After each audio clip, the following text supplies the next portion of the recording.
बढ़ते आगे, जमीयत उलेमा हिंद के अध्यक्ष मौलाना अरशद मदनी को हिंदुस्तान में मुसलमानों पर ज्यादती दिखने लगी है। अरशद मदनी ने बयान दिया कि आजादी के बाद से मुसलमानों पर जुल्म किया जा रहा है, उन्हें दबाया जा रहा है। उनके इस बयान पर मुस्लिम धर्मगुरु ने ही उन्हें आईना दिखाया है। गवर्नमेंट मुल्क की आजादी के बाद इस पर लगी हुई है कि मुसलमान को सर नहीं उठाने देना है। हिंदुस्तान के अंदर किसी मुस्लिम यूनिवर्सिटी का कोई आदमी वाइस चांसलर नहीं बन सकता, और अगर बनेगा तो आजम खां की तरह जेल के अंदर जाएगा। देखिए, मदनी साहब ने जो कहा है बहुत सोच समझ करके बोला है। जो जुर्म जैसा करेगा उसको वैसी ही सजा मिलेगी। दिल्ली ब्लास्ट के बाद अल फलाह यूनिवर्सिटी पर शिकंजा कसा तो जमीयत उलेमा हिंद के अध्यक्ष मौलाना अरशद मदनी को हिंदुस्तान में मुसलमानों पर ज्यादती दिखने लगी।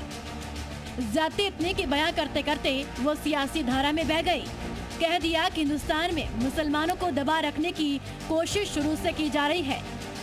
हिंदुस्तान के अंदर किसी मुस्लिम यूनिवर्सिटी का कोई आदमी वाइस चांसलर नहीं बन सकता, और अगर बनेगा तो आजम खां की तरह जेल के अंदर जाएगा। गवर्नमेंट मुल्क की आजादी के बाद इस पर लगी हुई है कि मुसलमान को सर नहीं उठाने देना है।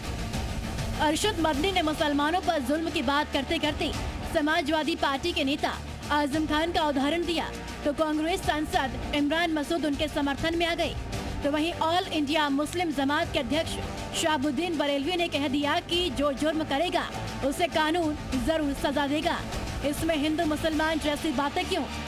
देखिए, मदनी साहब ने जो कहा है बहुत सोच समझ करके बोला है, और ये बड़ा दुर्भाग्य है कि एक बहुत बड़ी कम्युनिटी को दबाने का प्रयास किया जा रहा है। और देश के अंदर तरक्की के रास्ते तभी खुलते हैं जब सब लोग देश के अंदर उसके अंदर भागीदारी करें। कुछ मुस्लिम लीडरान ये कह रहे हैं कि हुकूमत उनके साथ में जुल्म कर रही है, और ये जुल्म इसलिए कर रही है कि वो मुसलमान हैं।